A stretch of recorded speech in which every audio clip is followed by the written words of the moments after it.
man, I'm pumped for this episode though. Dude, we've been looking forward to this. The goal with these solo episodes is to break down really meaningful topics and give you as much value and impact as possible. A huge reason why we started this show is that neither Harry and I we're not doctors, we're not MDs. We're just two guys that graduating college felt like we fell out of optimal health and put in the 10,000 hours of trial, error, different types of diets. And we really feel like we found a blueprint that's helped us optimize our health and helped us create the life that we've ultimately dreamed of. Today's episode is how to eat healthy.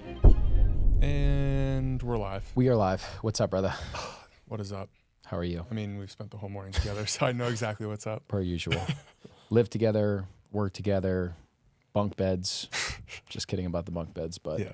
that's Well, are we though? we might be there We soon. might not be. Oh man, I'm pumped for this episode though. Dude, we've been looking forward to this. I just think what this series, and we'll talk about this a little bit more in a second, what this series is going to do for what our whole dream and vision with the Meat Mafia podcast is going to be huge. I think this will be a centerpiece going forward. So we've teased it out before a lot in the past and haven't perfectly executed it. I think we've just kind of dripped in, one foot in, one foot out. And now we're fully committed to Brett and Harry podcasts going forward, which will be great. Definitely. But we'll explain that in a sec. Yeah. So we're recording this, January 28th, 2024. 28. We had a great week. There's a Killer lot of week. awesome things going on that I think some of you might know about, and I think there's probably some things that you don't know about too. So why don't we give the listener a little recap on week of January 2022? Yeah, let's start with the podcast. So Monday we released an episode with Mike Posner. Grammy-nominated artist. When we walked out of that podcast, we're the type of guys who walk out of every podcast and are just like, that was amazing, incredible. But that one was so different. I feel like he had this artful way of kind of capturing attention and telling his story in a way that I really was just so drawn into. I know you were the same way. And he had so many little nuggets of just gold that after being a part of that conversation, re-listening to it, I was like, man, this guy is legit. And then I just started binging his music too. So Mike Posner episode Monday. I know you love that episode as much as I did. Dude, it was unbelievable. There's certain episodes where you leave when you say to yourself, like, that was probably a life-changing episode and something I'm going to personally go back and listen to. Yeah. And sometimes I go back and listen, and a lot of times I don't. Maybe it's just out of maybe being overly critical of like how we handled certain conversations. But there are certain podcasts where you're like, this guest was just spitting so much incredible knowledge that actually changed my life. And I want to reinforce those motivational focal points or things that they're talking about. So I want to just personally go back and keep refreshing that memory in my brain. Yeah. Yeah. I don't want to spoil it for anyone who hasn't listened to it, but the framing that he was able to do around reaching this pinnacle of success at such a early age. And I think you hear a lot of these stories from people who have been successful really early in life where they reach a certain point of success and then they start to struggle because they realize that the whole journey is about climbing the mountain and not getting to the peak. And so, you hear the guy who's telling that story have to go through a whole rebirth in this whole new process, discovering himself, pushing himself in new ways. It was an amazing story. If you haven't listened to it, highly recommend going and checking it out. Definitely. Yeah, that episode was fantastic. And then we followed that up with our podcast that we did with Lauren Wright. And so I got to record that. It was a solo episode. You unfortunately weren't there. I wish you were there. But we recorded that when I was back home in New York City right around Thanksgiving time. So we didn't get to release it until January. But for anyone that doesn't know Lauren, she's one of my close personal friends. She's really good friends with my girlfriend, Dana. And she runs a coaching business called Level Up with Lauren. And it's all about helping other women transform physically, mentally, spiritually. And we essentially recapped the health journey that she's been on the last 5 or so years. And, she was suffering from autoimmune issues, a whole host of other things, emotional trauma, et cetera. And she essentially transformed her life to feel the best that she's ever felt. She's had a badass career. She's a great wife, an amazing mom, and is just super based and super knowledgeable. So those are always some of our most favorite episodes, is actually getting to talk to guests that have had a really powerful, impactful healing journey and have gone from non-optimal health, improving that through the right dietary inputs and lifestyle inputs that you can completely transform. So I think it's an amazing episode for anyone that's looking to heal or struggled with a healing journey or just feels like they're maybe capable of a little bit more. It was awesome. I love it. Yeah. I think being able to find some of these guests too that have these hidden gem stories and are truly authentic and are they're in the process of building something great or they're just about to build something great. There's something relatable about that. And I just remember when we were starting the show, finding those guests that had a story that was like outkicked the coverage of the show, but we're like, this person isn't like a regular household name that people know about, but they would just have these insane stories that were incredibly inspiring, great information. We'd have them on the show and be like, this is the value. This is the reason why we have a podcast, to create a platform for people like Lauren to come on and share her experience. So it was great. unreal. It was great. And outside of those 2 podcasts, I know that you've put a lot of exciting work into the newsletter and then the Telegram group. So before we dig into the meat of the episode, why don't we give everyone a little update of what's going on there? Yeah, so we are officially running with the Food for Thought newsletter. So this is going to be a once-a-week newsletter recapping some things that are happening. So a little bit of what we just talked about in terms of podcast recaps, some products and things that we're using, some recipes. But then the meat of the Food for Thought newsletter will really be our synthesis around different events that are happening in the food space. So we'll go deep on new policy that's coming out in terms of food items getting banned, or new directions in the regenerative ag space, or new technology that's coming out that we think people need to be aware of. All of these different topics that are relevant to what we talk about in terms of getting people healthier, we will be incorporating that into the meat of the newsletter. So I'm excited to get that back going, dude. Like, the newsletter is such a great channel of communication. And for anyone who's listening who is curious about what our newsletter looks like, check out the link in the show notes. Check out the most recent edition. We also have a number of other newsletters that we've written in the past. So if you want a little flavor of, what we are all about, go check that out as well. We're going to be juicing that up big time. Yeah. Telegram. And Telegram. So this is the vision for the Telegram group. We will not talk. This is going to be like Fight Club. We will not talk about the Telegram group on any social channels. We will only talk about the Telegram group on the podcast. So this is for people who regularly listen to the show, people who aren't necessarily on. Excuse me. Jeez, bud. Something I said. So this is for people who aren't necessarily on the social media channels, who aren't on Twitter, who aren't on Instagram, who want a way to just directly communicate with us. If you have questions, comments, want more resources for certain topics, hit us up in the Telegram group. We will get you whatever you need. We'll make it, we really want to make it personal so that you guys feel like you have an open line of communication with us. And during these episodes, this will be our channel for having conversations about things that have been said, topics that we think the group, the audience, the Meat Mafia audience is interested in talking about. So that'll be a great channel for us. I think it'll open up a lot of great conversations. Definitely. And I think it'll be a great opportunity for anyone that's here that maybe feels like you don't have this health and wellness hub of a city that you live in, and you're just wondering, are there other versions of me or other people that I could meet up with and learn from?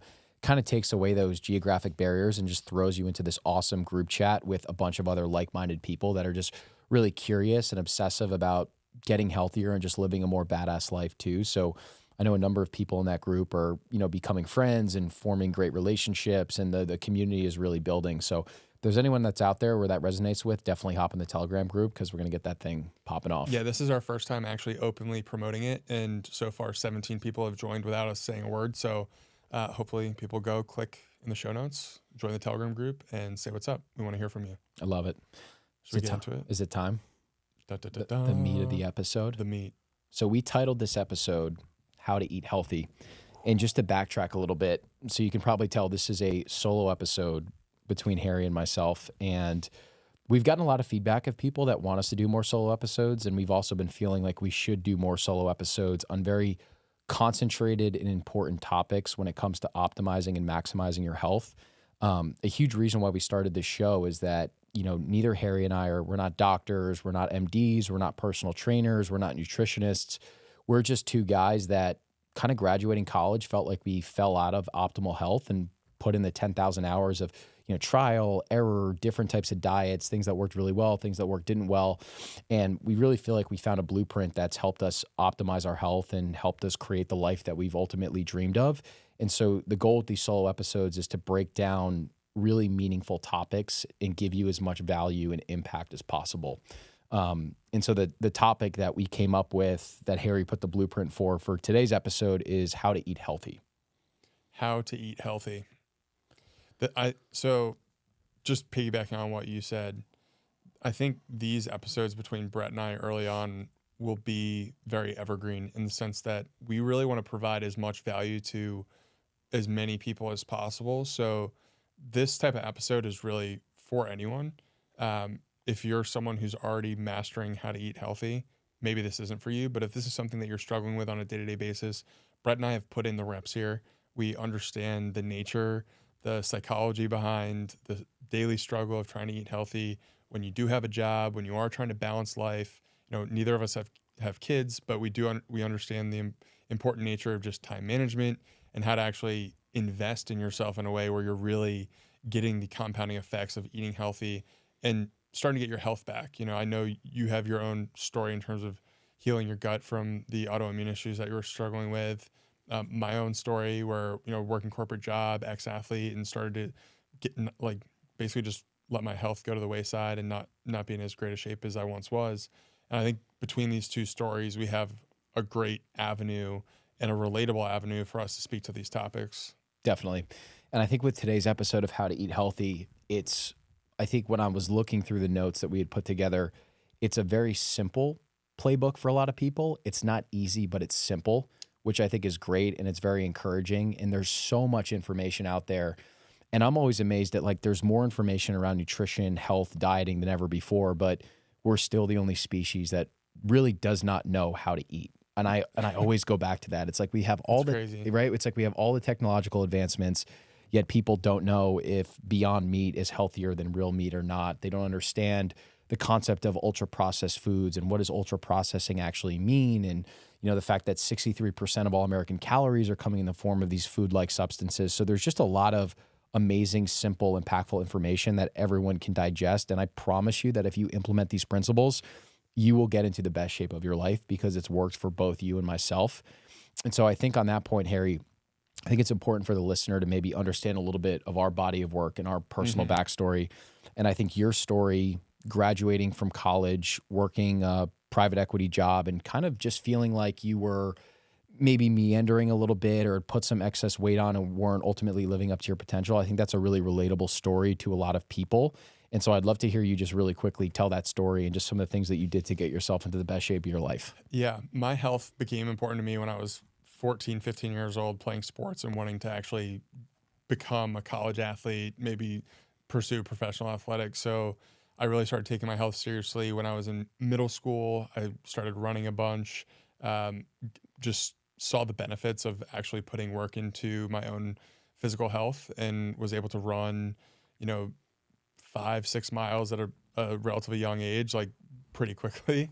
And so I just built this foundation where I was actually caring about my health when I knew other kids just didn't really care. And it gave me a leg up in athletics. And so when I got to high school, I struggled a bit with, I was a bigger kid. I was 6'4", 220, grew really quickly, was pushed onto the sports fields early in terms of being on the varsity teams for baseball and football, and was just in the gym, able to eat whatever I wanted.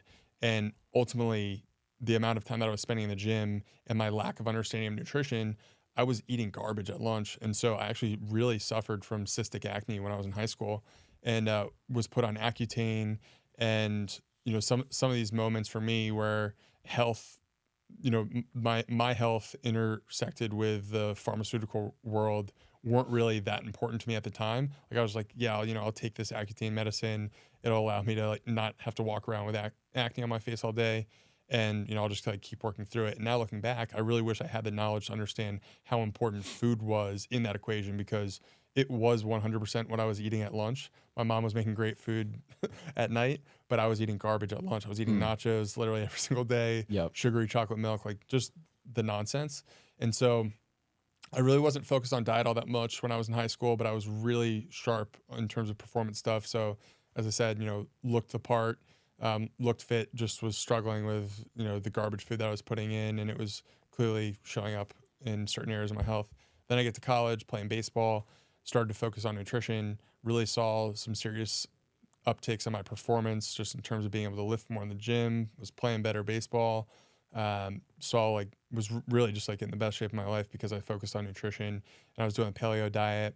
And then, as you'd mentioned, graduate, get into a private equity job early on, working a bunch, trying to figure out what I wanted to do with my life, was working at this job that I liked, didn't love, and ultimately found myself in a place where I was just like not eating the foods that I knew I should be eating, really not taking care of myself in the way that I knew I should be. Like I would be the guy who was just like content, getting 2 or 3 workouts in a week, and they weren't even all that hard of workouts, and I would eat good enough. And I just noticed, within 2, 3 years of graduating, I'd probably put on like 15, 20 pounds of weight that I just really no, I'm the type of guy, like, I can probably hide it pretty easily. Yeah. But it was just, felt didn't feel great.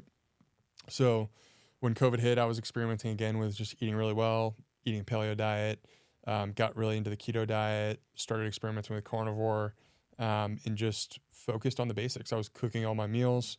I was walking a bunch. I wasn't going to the gym. I was just focused on the food I was putting on the plate and basic, sleep, sunlight, and eating really good food. And so just focused on those basics. I ended up getting in, again, some of the best shape of my life. And after that, I just felt really passionate about, one, just like trying to figure out what I wanted to do with work and starting from something for myself. And then 2, wanting to share this mission of health and helping other people solve these problems that it's really not, to me, it's not information barriers so much as these emotional triggers that we need to understand, these habit forming triggers that we need to understand and need guidance and coaching to help overcome and see the things that we're not really seeing. And so that's where I think my area of expertise is I can tell you the exact right foods to eat, but I do think that I can, at least with myself, I can identify my blind spots relatively quickly when it comes to being healthy and just like make the executional changes pretty quickly. Yeah, I'm excited for you to dig into the emotional triggers because that's something I'd never even thought of from a health perspective and was just reading through your show notes prior to recording the conversation. So I'm pumped to dig into that more. And I just think your story is so important because I think a lot of people that are listening to this can relate to that feeling of, nothing super crazy, but maybe you're 10, 20, 30 pounds overweight and you have this maybe you used to be in great shape and then you put weight on and you feel that lethargic nature in terms of the way that you approach your day or skipping workouts or not eating the right foods or opting in for the Cheez-Its or the pizza at work. And like, Rome wasn't built in a day, but Rome also didn't decay in a day. And it's like, it's so easy in these, corporate jobs without being intentional, just kind of gradually make these poor decisions that compound over time. And then you look at yourself in the mirror, you look at yourself on the scale and you're like, damn, how did I get to this point? But the beautiful thing is everything that we're going to be outlining is like, there's a beautiful blueprint to get yourself out of that to where now you're by far in the best shape of your life. Amazing energy, love everything that you're doing, started 3 different businesses. And that's why we're so passionate about this stuff is that us getting our diet under control literally changed both of our lives, and hundreds of different guests that we've had on the podcast can all attest to the same thing. Yeah, totally. And I think for the listeners as well. So I envision this being the type of episode that people will be able to come back to. New people will hear about the Meat Mafia podcast, and this will be the type of episode that they go to first, where they'll be able to learn about how we think about nutrition. So for people who haven't heard your story, it's incredibly powerful. But I think just a little bit of context on how you healed yourself through diet and lifestyle. Yeah, I think I fundamentally believe that food truly is medicine. And I used to hear that saying a lot growing up. And I never really believed it because I never actually, I don't know. I don't think I ever took it seriously until I needed to out of desperation. So in some ways, a similar backstory to you, like great parents, mom cooked all the time, competitive athlete, also played baseball. Played baseball first at Seton Hall on scholarship, which was a Division I school in New Jersey, transferred to Babson, great D3 school in Boston. That's how you and I met and became friends originally.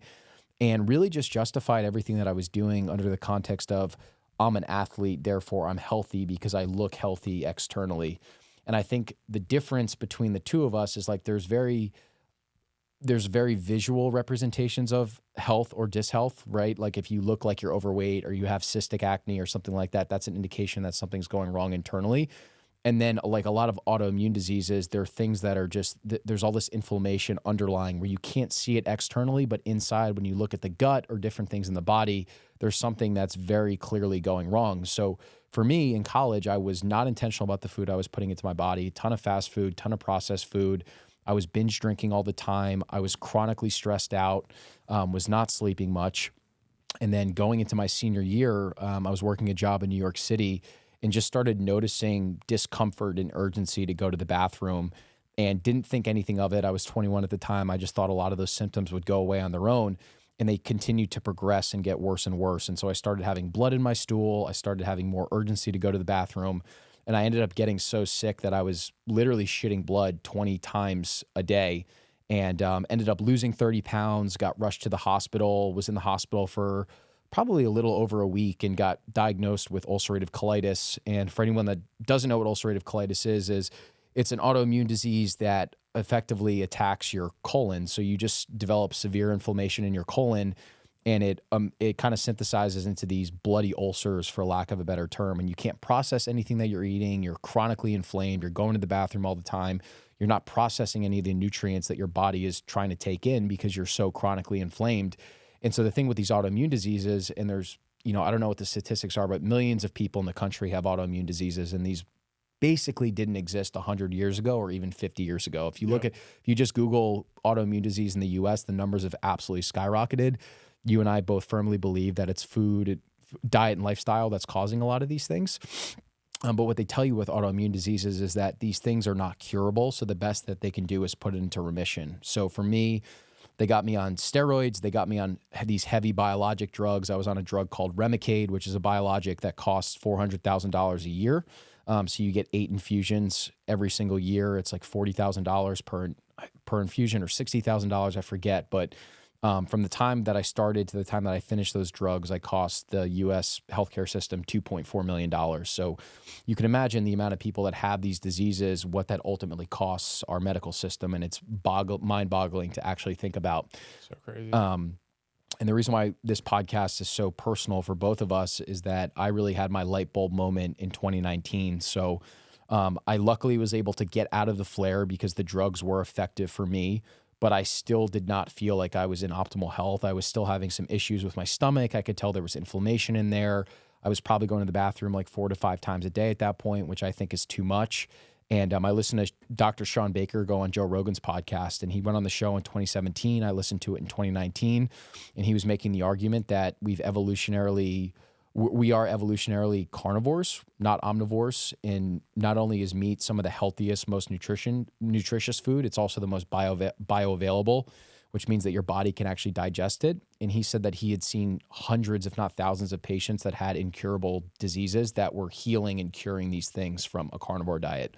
So for me, I'm like, well, if I can do this diet, get off of the drugs and meds, why would I not do it? So went to Whole Foods, loaded up on all animal products, steak, chicken, fish, eggs, cheese, water, and then I was drinking some coffee at the time, probably like 2 to 3 cups a day.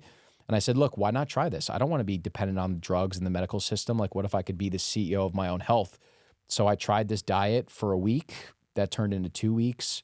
My skin got better. My stomach got drastically better. I was going to the bathroom 1 to 2 times a day, which was life-changing for me.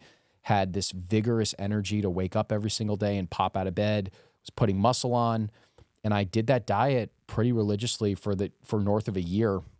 And in 2021, I was the first patient in my GI's history of thousands of patients that he's ever worked with to get off all of his drugs and medications. So for me, taking autonomy of the foods that I was putting into my system and really learning the right combinations that work for my specific body type completely transformed my entire life, where I was no longer a slave on the medical system. I'm one of the healthier people that I know. I barely go to the doctor. I have no issues with my stomach at all. And it's absolutely transformed and probably saved my life too. So very personal for both of us. Yeah. For that to happen in your early 20s too, where, for the most part, a lot of guys in their early 20s are kind of hitting their stride, finding their first, second jobs that they really love to do, and then just having this health issue lingering over your head, and you being able to overcome that through your own decisions and empowering yourself to make the change. I can't think of a more powerful testimony to why people should eat food, really healthy food, than that. Yeah, no, it's a good point, Harry. And I think sometimes you just need that proof of concept from someone else that you can actually heal. Yeah, that's why I think podcasting and social media in general is really powerful, because it actually allows you to lean into the power of anecdote. Western medicine really steers away from anecdote and says that there's no legitimacy to it, where if you're struggling with Crohn's, UC, weight loss, excessive fatigue, whatever, you can find hundreds of podcasts of people that suffered almost the same exact thing that you're suffering through and were able to use food and lifestyle inputs as a way to cure themselves, which then gives you that belief and that emotional acuity to actually make these changes as well, which kind of leads into the first point that you had around actually learning how to eat healthy. Totally. And for anyone who's listening to this, we have an ebook and a guide that you can go click on in the show notes, read through it, contextualize what we're talking about, and really probably pull out a lot more information than what we're saying right here. But that book will be a nice catalyst for you to dive a little bit deeper, to press in a little bit more, to have something to go back to. So go check that out. It's in the link below. But the first part of this framework that we've put together in terms of how to eat healthy. So from our perspective, we think that there's essentially three lenses to look at or look through when it comes to eating healthy. The emotional aspects of it. So your habits around food are really driven by the emotional nature in which you seek out food. 49% of people struggle with emotional eating. And I think that is a testament to a lot of times how we have these relationships with food that we don't even really realize are happening. Mm-hmm. Like people don't even realize that when they're stressed out, they're just more inclined to go order the pizza or order the ice cream or order whatever it is. And those are just examples of you not really being in the driver's seat. And so my hope with just calling out this emotional side of things is to raise people's awareness that, hey, you need to pre-script and diagnose where you're struggling the most. And a lot of times it is just these basic, small little habits that you're just not really seeing. And as soon as you see it, you're like, wow, I am the type of person that when I'm sitting in the office and it's 6 p.m. and I'm stressed out, I go to the office kitchen and I grab a bag of chips and I eat the chips, you know? Definitely. So I think, I think just understanding the emotional nature. And then we have the educational point, which is just, this is what you should eat. This is what you shouldn't eat. And for the most part, I think that part's pretty easy. Definitely. And then the execution, which is managing your time, managing your resources, your money, and really putting a playbook together that you can repeat on a daily basis, on a weekly basis, so that every week, you know, these are what my meals are generally going to look like. This is the framework in which I'm approaching my health. And I just feel comfortable and in control of how I'm living my life and how I'm fueling my body. So that's the general framework, the 3 E's of how to eat healthy: emotional, educational, and execution. Meat Mafia. Let's love that. Simple, digestible. So when we're thinking about auditing your emotional relationship with food, what does that look like, Harry? Yeah, so I think the first step is just sitting with yourself for a sec and trying to understand where you slip up the most when it comes to food. So as I said, that statistic, 49% of people on a weekly basis are emotional eaters, meaning that when they get stressed, when they get tired, when they get anxious, when they get annoyed, they look to food to fill that gap, that hole in their, they're basically just training themselves to when they feel certain emotions that they go to food to cope with their negative emotions. Mm-hmm. And that coping mechanism could be anything. For a lot of people it's alcohol. For a lot of people it's drugs that are their coping mechanisms when they start to feel those things. But for a good portion of the population on a weekly basis, it's food. And so just identifying whether you are or you aren't, and I think for the most part, everyone has fallen in this camp at some point in their life. But the nature in which food is made now, we have highly palatable processed foods that are super easy to get addicted to when you get in these loops, these negative feedback loops of feeling these certain feelings and then eating bad food. Yeah.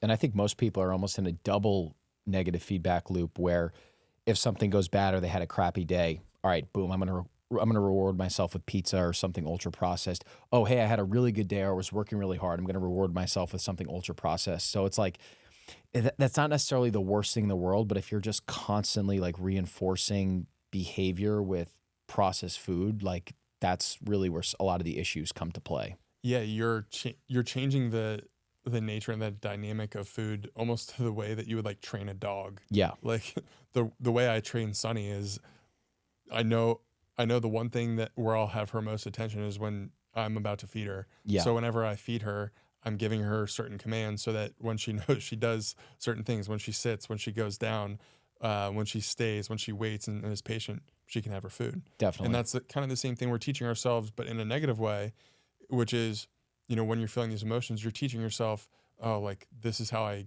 kind of like get through these moments in life.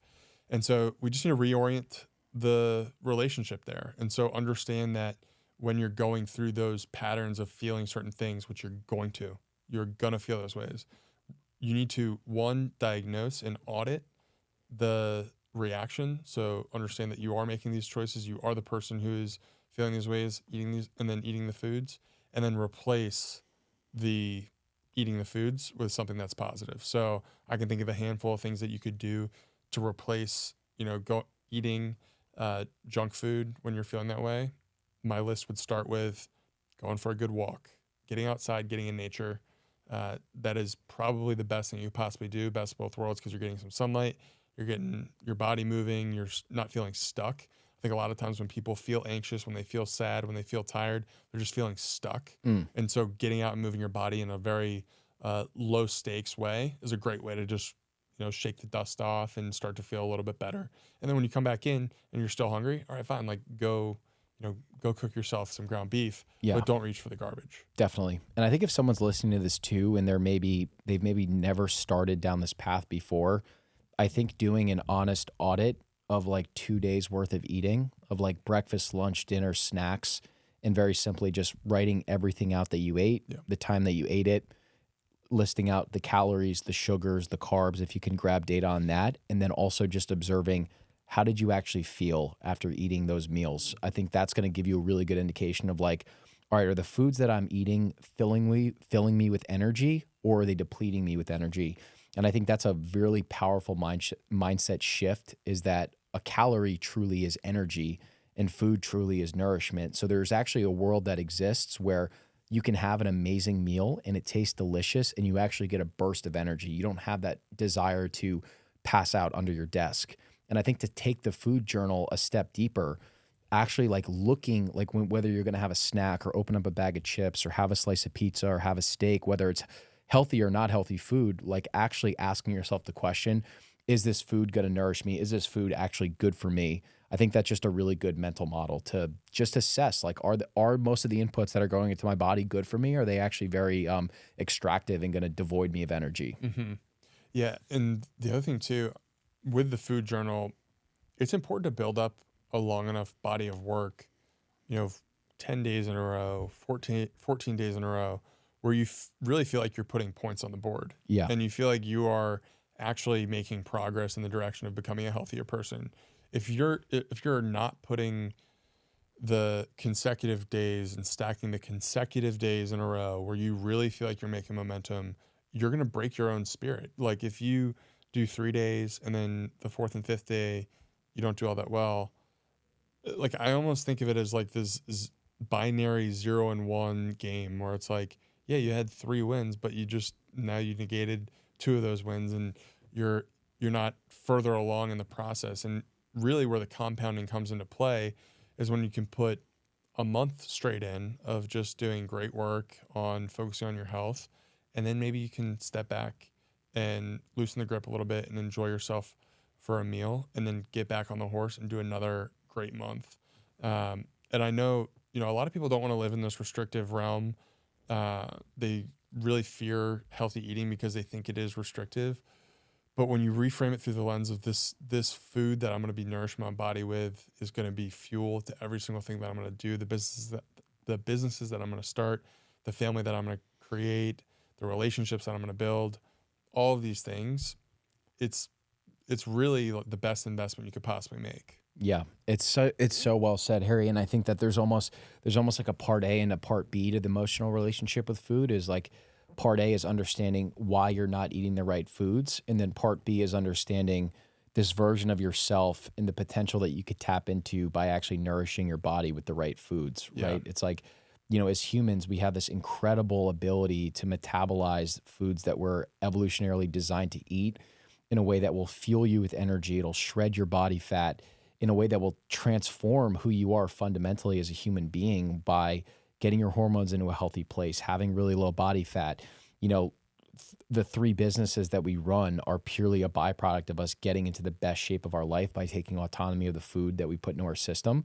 I feel like I'm a better son, I'm a better boyfriend, I'm a better friend, all because I choose to put these foods into my body. And when I detract and get off the path, that's actually when I feel like the worst version of myself, because I actually know what the right path is. So I think that's a really important part B of like actually like pausing this episode and closing your eyes and meditating on this future version of yourself that is eating the right foods, who's living up to his or her potential, who's doing the right things in the office and at the gym and every single time you take out a plate of food.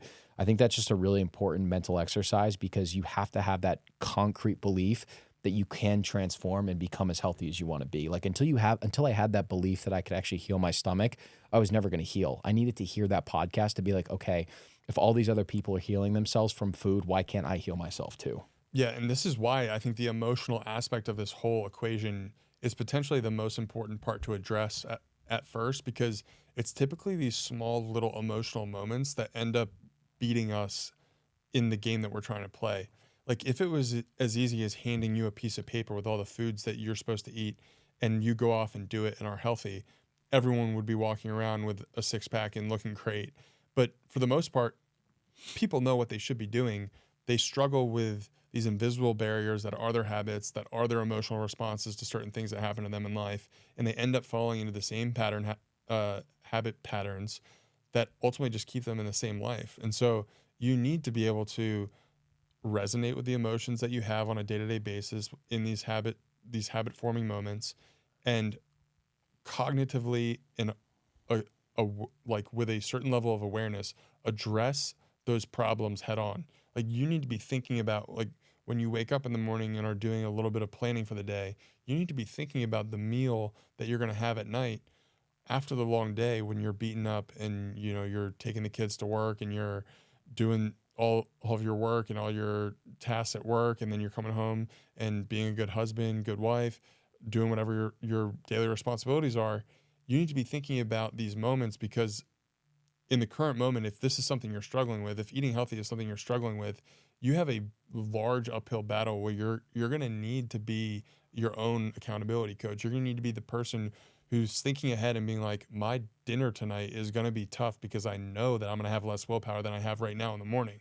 I know I'm not going to have the strength that I have in the morning. So I'm going to plan this ahead of time. I'm going to know that I'm going to dominate that this day. I'm going to get to dinner time and I'm not going to make these emotional decisions around food. I'm going to make the decisions I know I need to make in order to be the person that I want to be. That's the key. Yeah. Like almost drawing a line in the sand of like my emotions and my wants aren't going to get in the way of like the actual application of what I need to be doing. Totally. I mean, it's basically like any athlete too, right? Like athletes for the most part know what it takes to get to a certain place, and you start to just program yourself to be the type of player you want to be. Same thing in business. Like if you want to be a successful business person, you're not staying up until 2 a.m. drinking Thursday, Friday, Saturday. You're in bed at 8 o'clock, waking up at 5, going to the gym, like being in the right rooms, meeting the right people, getting coffees, networking, like all these things add up over time. And so it's the same nature with how we treat our health, how we eat. You really you need to break the old patterns that have basically led you to where you are now, identify the ones that are most disruptive to you, and just be aware of them and know that it's going to be a nice slow dance for the next few months of you just trying to overcome them. And it's not going to happen overnight, but the more and more wins that you put on the board, and just know that those days are going to come where you're tested more and you're potentially going to slip up. But the more wins you put on the board, the more you dilute down those losses. And over a long enough period of time, you're going to see massive change. And then the momentum that you build is really the game changer. Like you need to think about the idea of building the momentum and creating inertia behind your health so that you can see those big wins happen, those big changes, losing 5 pounds, losing 10 pounds, starting to be able to go on longer runs, starting to lift heavier weights. All of those things add up and make you feel better, and they give you that dopamine hit to keep going, to keep pushing. So I love that. Important. So we touched on the emotional piece, part A being, what is my emotional relationship with food? And part B, imagining the version of yourself that you could become by eating the right foods and using that as your anchor when it gets tough and you're tired and you want to give in to the, cheap slice of pizza, but you need to stay on the certain path. Those are two very, very important pillars to grasp. So the second piece is the educational piece of what do I eat? What is food? And how would you answer that? Yeah. So I was reading The Maker's Diet last night, and Such a good book. yes, from our buddy Jordan Rubin, incredible book, and he talks about the idea of a biblical diet. I think this is as good of a framework around health as you could possibly have when it comes to the foods that you should and you shouldn't eat. From my perspective, if you're looking to just delineate between good and bad when it comes to food, real foods, minimally processed, grown from the earth, raised in a way where these animals are healthy, if you're eating those types of foods, you are ultimately going to be a very healthy person. If you are eating processed foods that have multiple steps in order to get the food into the form that it ends up on your plate, you are ultimately going to suffer from negative health consequences. The foods that are most rich in enzymes, most rich in nutrients, are generally the foods that have actual life to them. And so freshness matters, and quality of the way these foods were raised matters.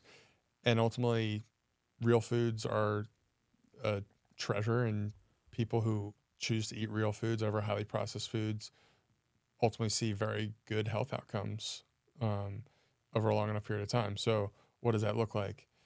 The basics for me are eggs, beef, and beef meaning ground beef, certain cuts of steak, and then low PUFA pork, low PUFA chicken, bone marrow, bone broth, lamb, bison, venison, raw dairy, oysters, shrimp, and wild fish. This is how I would frame basically 90% of the calories that I get are from these types of foods. And these are high protein foods, high fat foods. And then, there's another 10% that we can talk about in a bit. But if I'm putting a list together of just like the things that you should be focusing on, high protein, high fat, and these types of real animal-based foods. Yeah, it's an incredible list. It's a very comprehensive list.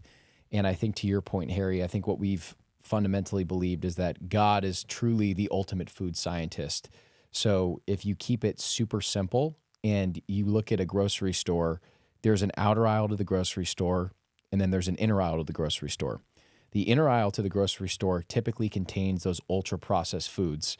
And something that's important to think about is that the term processing, if a food is lightly processed, that doesn't mean that it's unhealthy. So for example, if you take a steak out of a package, you season it, you cook it, that's technically processing. Where ultra processing becomes a problem is that you have these massive companies that are fortifying and creating these ultra processed foods that are injecting unnatural amounts of sugar, fat, grains, etc., that are never naturally found in nature. So the beautiful things about humans is that when you feed us foods that we were evolutionarily designed to eat, we metabolize these things and utilize the energy and the nutrients of these foods in a really incredible way because they're satiating, they're high in protein. It's very difficult to overeat these foods. So the inner aisle is where the processed foods lie. The outer aisle is where the real foods actually lie. In the real foods, like everything you mentioned on this list, eggs, beef, pork, chicken, bone marrow, bone broth, lamb, bison, venison, raw dairy, oysters, shrimp, wild fish, a lot of them are just, these foods are all single ingredient real foods. There's not an ingredients label on them. If there is, it contains one singular ingredient, and they all die as well. So if the food you're eating is in a box, and if it doesn't have an expiration date on it, if it has a long shelf life, preferably longer than 2 weeks, that's actually not something that you should be eating. It's a food-like substance. It's not real food. And that's a very important thing to think about whenever you have a food, is saying, is this real food, or is this actually a food-like substance that just tastes really good that's not going to give me any nutritional benefit from it? Totally. Yeah, I think about it as, are these foods going to zap the life out of me, or are these foods going to zap me with life? Like, there's so many foods that I think 90% of people come across on a day-to-day basis, whether it's just nachos at a bar or like greasy pizza at a bar or alcohol, just things that slow you down. And then there's foods that we just listed, which are, as soon as you eat them, you feel the rush of energy from the foods. Yeah. The nutrients actually getting absorbed into your body. And there's a totally different framing. And I think once you build up that intuition around food and understand, hey, when I for consecutive days, just eat this real foods, these real high quality foods without having to intermittently have processed foods into my diet, those processed foods really do like disrupt your sleep, disrupt your energy. They really throw you off your game. And so when you're consistent with it for a long enough period of time, you see the benefit of having these foods in your life, and you start to see the changes that can happen in a relatively short period of time. Yeah. And we focus so much on just calorie is the metric of health and being like, oh, well, I'm in a calorie deficit, therefore I'm losing weight. And there's some truth to that. But I also think a really good mental model around this stuff is, what are the actual nutrients that I'm absorbing from these foods? So everything that you mentioned on that list, they're absolutely packed with nutrients. And the reason why we have a lot of animal products on there is that we believe that they're unfortunately the most bastardized and demonized products, but they are by far the healthiest things for you from a protein perspective, saturated fat perspective. There's a ton of nutrients that are in animal products that you unfortunately can't access through plants. Things like creatine, heme iron, array of B vitamins, vitamin D3, et cetera. The list goes on and on. So if you want to be healthy, eating a gram of protein per pound of body weight is like one of the biggest levers that you can pull. Definitely. And a great way to actually determine, hey, am I actually healthy or am I just eating for mouth pleasure, is determining any of those foods on the list. Do you actually crave those foods, and are you healthy for those foods? Because that determines if you're actually hungry or not. And if you're not, and you're like, oh, I would kind of like a bag of chips, but I'm not hungry for steak, you're not really hungry. You're just wiring yourself to eat just for mouth pleasure or boredom or whatever that emotional relationship for food actually is. Yeah, 100%.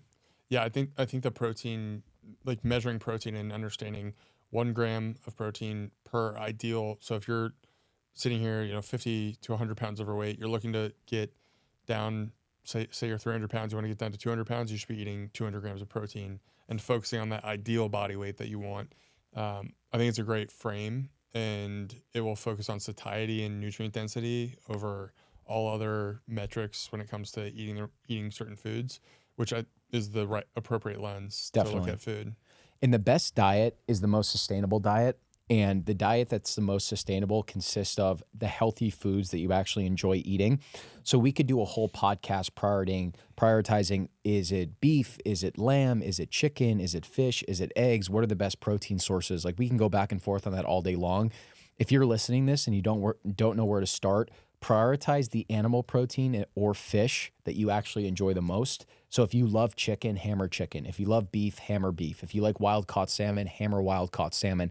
And just eat these foods, a gram of protein per pound of body weight, and cook your meals for a month straight. And I guarantee you look in the mirror, you'll be down body fat, your weight will feel incredible, your skin will get better, and you will start to transform as a person. So don't worry so much about like what meat is better than the other. Those are steps in the future. Just focus on the animal protein that you like and stick to it and hammer it and cook your meals. I love it. But what should we be cutting out, right? Because something that you say a lot that's helped me is addition is subtraction when it comes to getting healthy and eating healthy. So what's like a very basic list of like, if it just cut this shit out of your diet immediately? Well, we just had Vinny Tortorich on the podcast, and his whole thing is NSNG, which is no sugar, no grains. If you're starting there, that's going to have a massive uptick in your health in a relatively short period of time. So no processed sugar, no processed grains. I would add to that no processed oils. So that's going to be vegetable oils in the form of canola, which is rapeseed oil, all the other seed oils that are out there, the Hateful Eight. We can link to those in the show notes. Dr. Kate Shanahan has done an incredible job outlining why those are negatively affecting your health. But essentially, all these processed sugars, processed grains, and processed oils are the root cause of inflammation in your body. And so inflammation being the precursor to all the chronic diseases that we've talked about, your ulcerative colitis and others, the inflammation is a trigger for stress, and the stress response in the body, ultimately, chronic stress leads to these diseases that have really, really negative side effects like ulcers and gut issues, gut irritation, and they can be crippling. The big thing, you can add all these foods in, but if you're still eating highly processed sugar, highly processed grains, highly processed oils, you're going to be struggling. So I think that's an important point for people to take account of is, what foods am I eating that have these things in them? And a lot of times, ultra processed sugars, ultra processed grains, ultra processed oils are found in packaged foods. Yeah. So if you're listening to what we're saying and eating mostly fresh, real foods, you won't even have to really think about this area of your health. But for most people, we are eating processed foods from time to time, and just being aware of the fact that a lot of the processed foods that you're eating have these things in them that are going to be causes of inflammation and gut distress and all the other negative side effects that come with it. Yeah. And what we're saying right now about no sugars, no grains, that's a very debated, contested topic. So there's probably people that would listen to this podcast and say that we're absolutely wrong. Between ourselves, the hundreds of guests that we've had on the podcast, the common denominator amongst people that went from being unhealthy to healthy is that they prioritize animal protein. They eat a gram of protein per pound of body weight, and they cut out refined sugars and refined grains. So cookies, cakes, pastas, breads, etc., all these refined sugars that exist, you're just clearing all that crap out of your body to make way for the bioavailable, nutrient-dense foods that are actually going to fill you with that energy. Mm-hmm. So I think a good framework for this is if you can get as close to a carnivore diet and all animal product diet for 30 days as possible, that's preferred. And if you want to throw in some other things like some seasonal local fruit, we like berries. It doesn't spike your blood sugar too much. A little bit of raw honey, some raw dairy, some white rice, some sweet potatoes, some easily digestible carbs. You can do those things. We would just suggest keeping them lower than 50 grams of carbohydrates per day. So I would say for the first 30 days, 0 grams of carbs is preferred.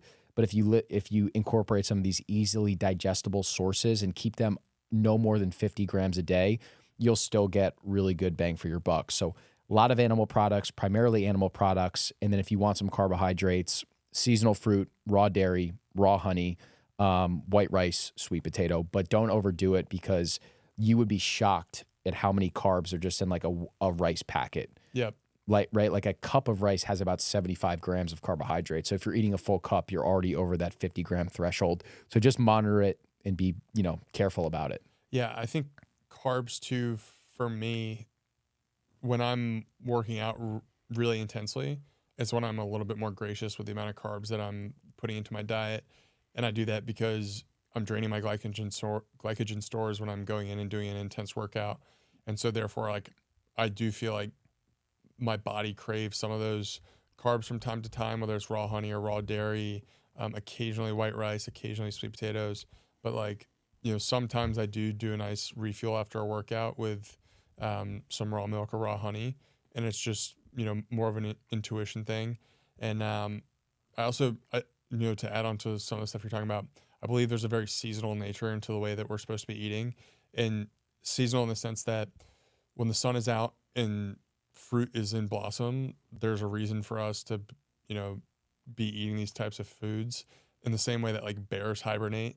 And in the fall, they're eating all these, nutrient dense foods. They're fattening themselves up, and then they go through a period of hibernation. We have the same seasonality and seasonal nature to the way that we should be eating. And I do think that, fruits, when made available by nature, we should enjoy them. The sunlight component, I think, is actually a probably somewhat debated topic, but our glucose metabolism has a relationship with vitamin D, where vitamin D helps us metabolize glucose. So when we are creating vitamin D from sunlight, I think there's a nice balance there where, we're actually able to metabolize some of this glucose in a more efficient way when we're getting the sunlight that we should be getting. So I say all that to say, eat seasonally, eat locally, eat the foods that would be available to you in your local community. I think it's like a pretty easy framework for people to view how to get their food from. Definitely. And I think 99% of people, you can go to your local grocery store, whether it's a high-end grocery store, budget grocery store, and get pretty much every single food that we listed on here and get into incredible shape. But the one thing with the grocery store is there really is no concept of seasonality. They're just importing bulk fruit and vegetables from around the world. So you have things 24/7, 365. So if you want to actually learn what fruit or vegetable is actually seasonal, a very quick Google search of your local farmer's market, I guarantee you can find a farmer's market within 15 minutes of your house. Go to the farmer's market and see what fruits and veg they have, and that will determine what's in season versus what's not, and then just buy your fruit and veg from the farmer's market. That's a great point. Yeah. That's a great point. All right, should we talk about execution here? Yeah. Our last 5 to 10 minutes. It's so important because you can arm yourself with all the right information, but if you don't know how to actually execute and prepare on this stuff, that's where most people fall off. Yep, 100%. So for me, the way that I structure it and the way that you structure it is we have a plan of attack, right? So I think the first thing is that if you want to eat healthy and get into the best shape of your life, what we recommend is a 30-day challenge of eating all the foods that we mentioned and cooking. If you're eating 21 meals a week, cooking 20 out of those 21 meals for a month straight. And the reason why that's so important is that you're controlling every single ingredient that goes into it. The problem with eating out is you really only have so much locus of control over what's actually on your plate. So you might think you're like, hey, I'm getting a steak and a side of broccoli, but you don't know what oil that's cooking in. You don't know what seasonings they're adding. You really just don't have that locus of control. So just taking autonomy of the food that you put in your system and cooking 99% of your meals for a month straight is going to take you so much farther than you think. And it seems super simple, but it's so impactful, and you just have to do it to understand what we're saying. When we talk about preparation and procuring and sourcing these foods, the way that Harry and I like to do it is we do 2 grocery store trips a week. We go on Sunday and we go on Wednesday. So you kind of have these great like 3 to 4 day blocks to kind of chunk down our week. And that way you can make sure everything is as fresh as possible for those 3 days. And so what I like to do is, so I calculate that I eat, I try and do the gram of protein per pound of body weight. That averages out to about 2 to 2.5 pounds of animal protein. And then I very simply make that list to say, okay, I'm eating 2 grams of animal protein a day. I'm shopping for 3 days. I need 6 pounds of animal protein. And so that could be a combination of ground beef, steaks, chicken thighs, fish, eggs, etc. I kind of just incorporate different combinations that I like. So maybe I'll do 2 steaks, chicken thighs, a pound of lamb, and 2 other things to make me hit my 6 pounds. I'll get a gallon of milk. I'll get some raw cheddar. I'll get some berries, and then boom, I'm out. And I'm probably spending maybe $140, $150 for those things for about like 3 to 4 days of super high quality food. And I also like that mental chunk of, I don't know if this is just me, but if I'm buying for the full week at a time, the food's not going to be as fresh if I prep it earlier in the week. Yeah. And also you're like spending $400 a pop. So yeah. I don't know. I like breaking it down into 2 nice grocery store trips. Break it up a week. Yeah, I like that. I really like we've said this a bunch on the show, but just the idea of cooking your meals and bringing the control back. What we're doing by saying cook most of your meals is you taking control of all the inputs and you actually taking ownership of the fact that you need to be able to learn how to make some of these meals for yourself so that you appreciate the steps that go into the food that gets put on your plate.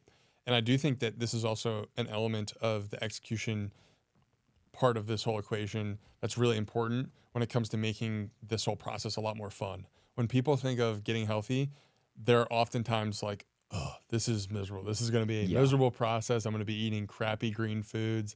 I'm going to feel like junk. I'm going to be on this cleanse.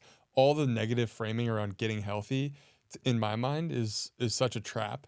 And so when you can make it a fun little game where I'm going to cook my meals, I'm going to learn new recipes, I'm going to cook for somebody, I'm going to cook a meal for my girlfriend or for my wife, and for other people, like at a group party or something like that, like being able to actually provide that food and be the person who's learning these recipes to create it for other people and then have shared experiences over those meals, you're bringing the sacred nature back into food, which has always been there. I think we've just done a pretty great job of sucking it out of the Western culture where everything's quick and convenient. We don't really spend that much time over meals anymore.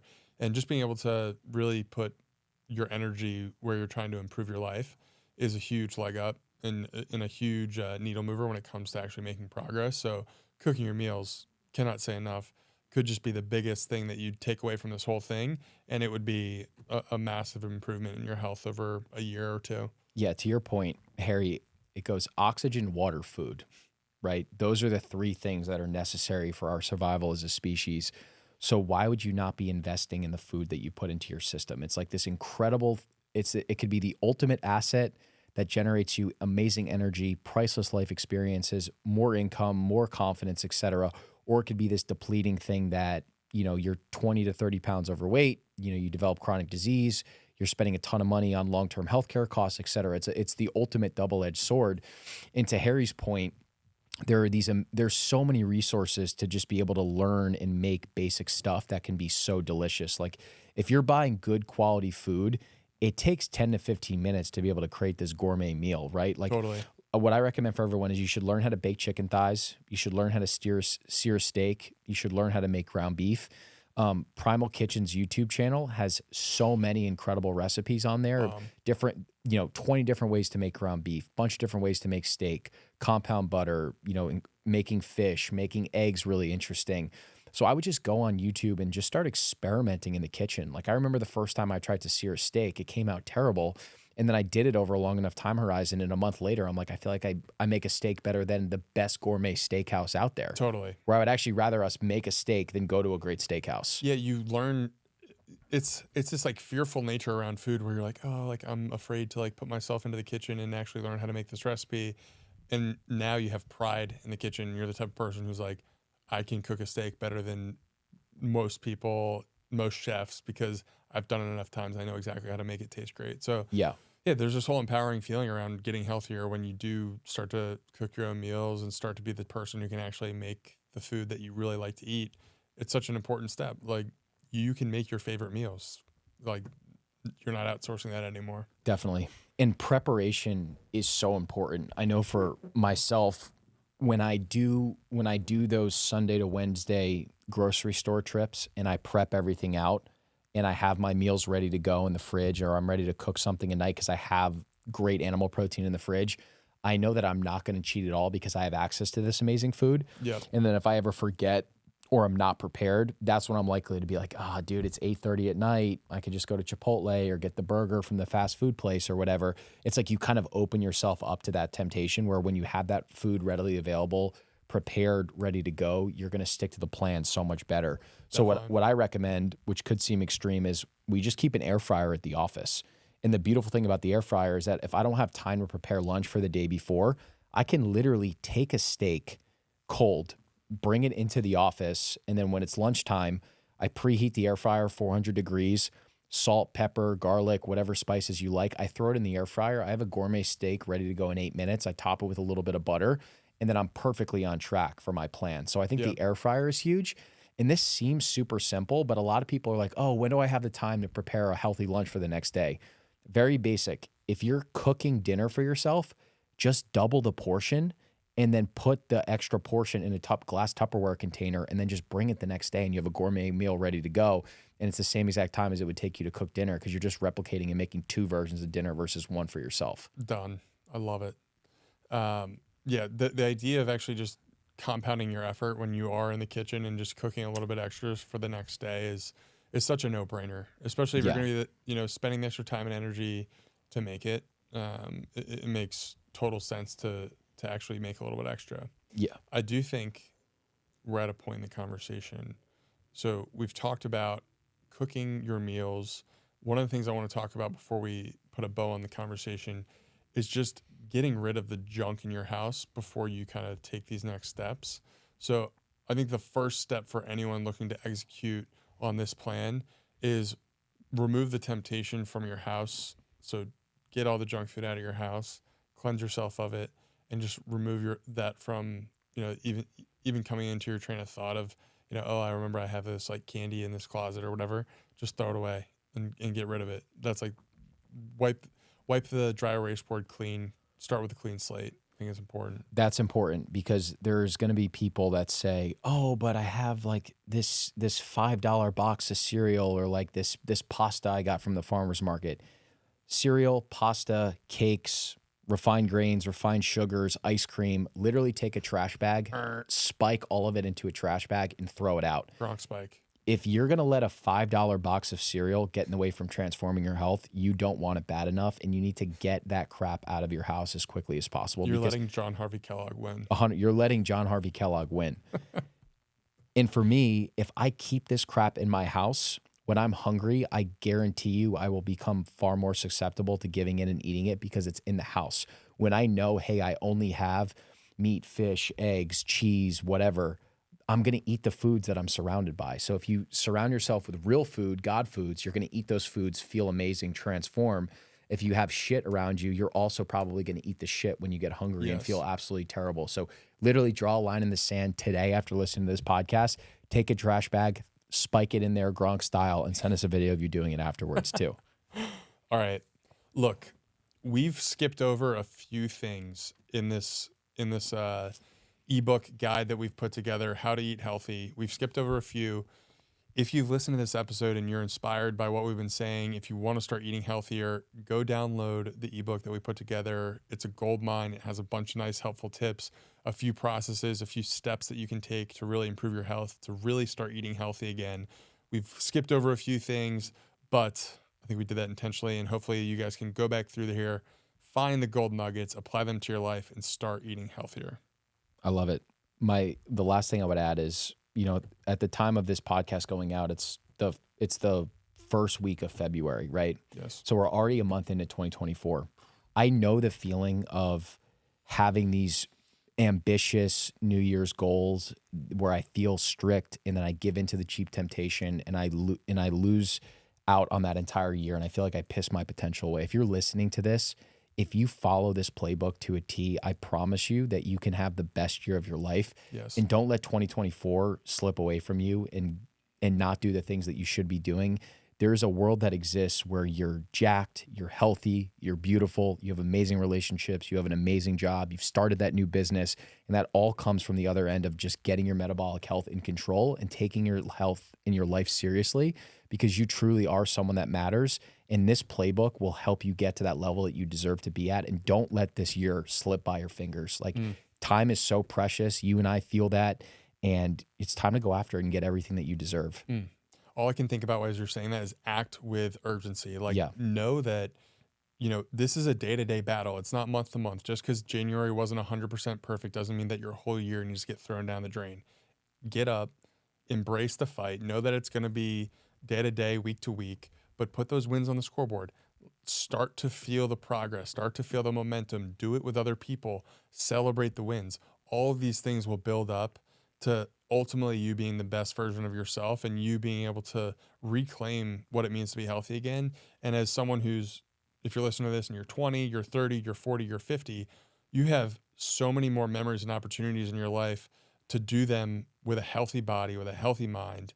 And it's all around the corner of just implementing some of these basic habits around health and wellness. That's it. Basic habit reformation, doing the right things, fueling your body with what you need to be fueling it with. And once that's seeped into your subconscious mind and you're just doing this stuff on autopilot and it's easy for you, then the rest of your life becomes easy. Then you're healthy and making a lot more money. Then you're healthy and having an incredible marriage and relationship with your kids. Then you're healthy and being able to go on vacation and do all the fun adventures that you want to do.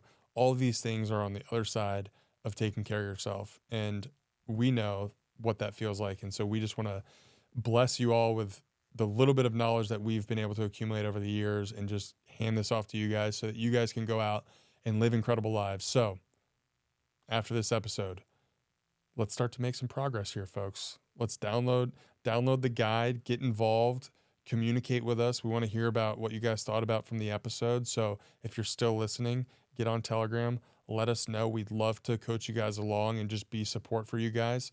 So reach out. We want to hear from you, and we just appreciate you guys listening so much.